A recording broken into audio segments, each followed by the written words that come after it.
Hi, we have a very special guest with us. We have author, radio talk show host, and I'm very happy to say our strategic partner in the Villages, David Blackston, the founder of Blackston Financial. Thanks so much for being with us today. Mark, glad to be here. Couldn't be anywhere else today. Love to be here. And we've got this book, and I want to tell everyone at home about it. And first of all, the title of the book, Have You Ever Been Bitten by an Elephant? The Definitive Guide for Retiring Well. Where did you come up with that name? Mark, I was actually at a conference one time, and I heard Darren Hardy, friend of yours, friend of mine, brought that comment up. He said, how many of y'all out there have ever been bit by an elephant? And of course, everybody just kind of chuckled. And then he said, but I bet everybody here has been bit by a mosquito once before. And everybody went, yeah, we have. And he said, what happens to that mosquito bite the next day? Well, it itches. Well, what do you do when something itches? You scratch it. And if you scratch it too much, it'll bleed and you get sick. So I came back home and I thought, you know what, that would be a great title to a retirement book because of this. Most people aren't going to have an elephant bite in retirement that's going to get them. But they're going to have these little bitty nagging mosquito bites that if they don't take care of, they're going to become a big elephant bite. So that's the reason we did the book. I love it. And there are 6 things that you mention that in this book that retirees and pre-retirees for that matter need to be aware of. How did you narrow it down to 6, and what are those 6? Well, I tell you what, over the 22 years I've actually been in this industry, I've noticed these 6 issues just continually pop up. In fact, there's actually 7, and I didn't put 7 in there, but I think if we ever redo the book, I'm going to add it. So today, if you don't mind, I'm going to put 7 in there. Great. And really, I'm going to start from number 7, and I'm going to work my back to number 1. Number 7 today is being in debt and being in retirement. I think that's a major problem. Too many people today, I'm starting to see in our area, sad to say, Mark, having to file bankruptcy. These are people 70, 75 years old because they're in debt, and they shouldn't be in debt. They need to work on getting out of debt. So being in debt is a big issue. Number 6 is not having a defined income plan. Too many people today retire and they're taking maybe income rather than guaranteed income. Now what I mean by that, if you're planning your income using something that fluctuates in value, what happens if that value drops and you're expecting your income to come from that? So not having a defined income plan is very important. Number 5 is not knowing how much you're paying in fees. Killer, David. Can be an absolute killer to retirement, right? It's amazing. I mean, how many people, let's take our area. One of the first things people buy when they move to the Villages is not a house, it's a golf cart. Well, I guarantee you those people, when they buy that golf cart, they don't go down and say, hey, I want that one. They ask what the price is. But why don't people ask their financial advisor what they're paying in fees?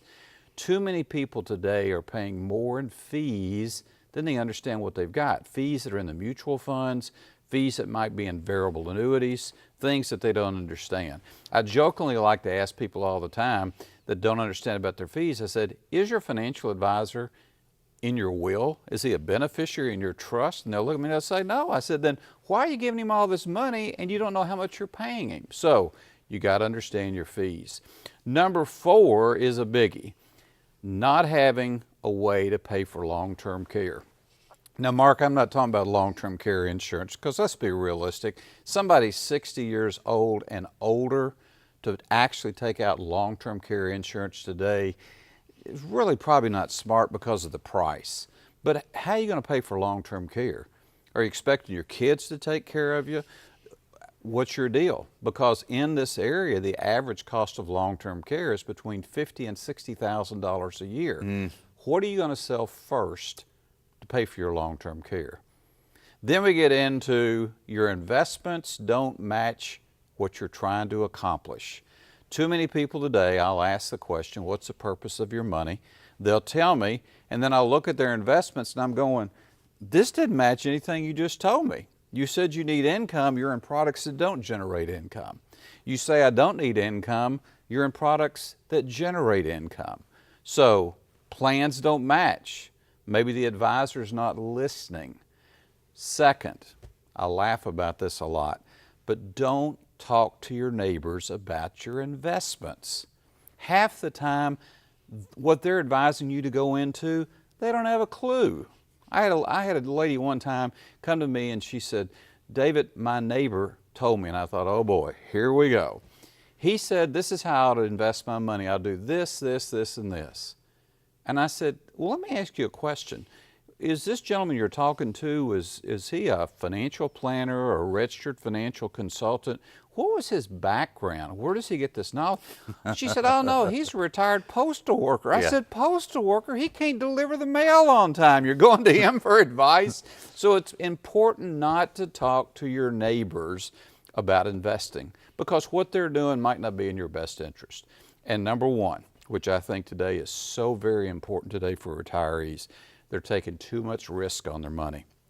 A lot of people that we interview, that we see, they're still investing as if they were 30 and 40 years old. They're investing to grow that money, and they're not thinking about the risk. I work off of a rule called the Rule of 100, which basically says if you're a conservative investor, you need to take your age, subtract it from 100. And whatever that percentage is, if you're conservative, that percentage is as much as you should have at risk on your money. So that's the 7 things we talk about in that book. Well, I want to thank you for being honored, but I also want to let people know that I got a copy of the book before it was published, and I read it. And there's something in here for everyone. And the magic of this book for me, David, was that you've taken these very complex financial concepts and you put it in the language that anybody, and I mean anybody, can read and take away something from it.